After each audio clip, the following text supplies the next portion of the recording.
না প্রায়োরিটি তো ট্যাক্স বাড়াতে হবে আমাদের, এবং ট্যাক্স বাড়ানোর মাধ্যমে যে ইনভেস্টমেন্ট বাড়াতে হবে, দেশের ভিতরে দেশের বাইরে ইনভেস্টমেন্ট বাড়াতে হবে। এর মাধ্যমেই তো একমাত্র আপনি ট্যাক্স জিডিপি বাড়ানো যাবে। এবং কর্মসংস্থান, যেটা আমাদের আরেকটা প্রোগ্রাম বিএনপির নির্বাচনী প্রোগ্রামের মধ্যে, কর্মসংস্থান একটা বড় প্রোগ্রাম। সুতরাং ইনভেস্টমেন্ট, বিনিয়োগ না হলে তো ইনভেস্টমেন্ট না হলে তো কর্মসংস্থান করতে গিয়ে হবে।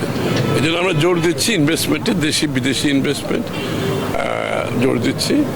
আর স্বাস্থ্যসেবা যেটা আমরা প্রমিস করেছি, ওয়াদা করেছি, শিক্ষার পরিবর্তন, শিক্ষার ক্ষেত্রে পরিবর্তন, এবং তার উপরে সবচেয়ে আমি যেটা আবারও বলছি, কর্মসংস্থান, এটা প্রায়োরিটি আমাদের।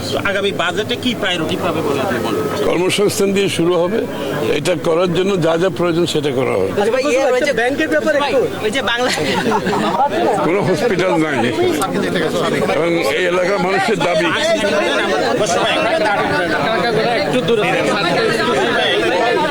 হচ্ছে আমাদের এই অঞ্চলে কোনো হসপিটাল নেই, এবং এটার জন্য আমরা কিছু জায়গা দেখছি, একটা বড় হসপিটাল, এটার সাথে নার্সিং ইনস্টিটিউট এবং টেকনোলজিস্টদের জন্য আরেকটা ইনস্টিটিউট, যেটা বাংলাদেশে এই জায়গাটাতে আমাদের ঘাটতি আছে।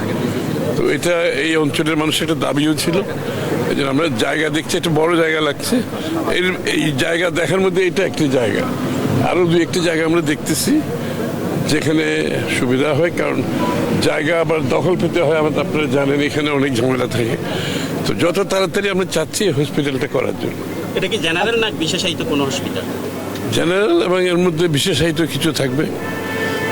জেনারেল হবে, আবার বিশেষায়িত কিছু থাকবে। কথা বললাম, আপনি বলছেন যে অর্থনৈতিক কঠিন অবস্থা আছে, তো এই কঠিন অবস্থা থেকে উত্তরণের জন্য প্রায়োরিটি বেস কি করতে চাচ্ছেন আপনি? কি পরিকল্পনা আপনার আছে?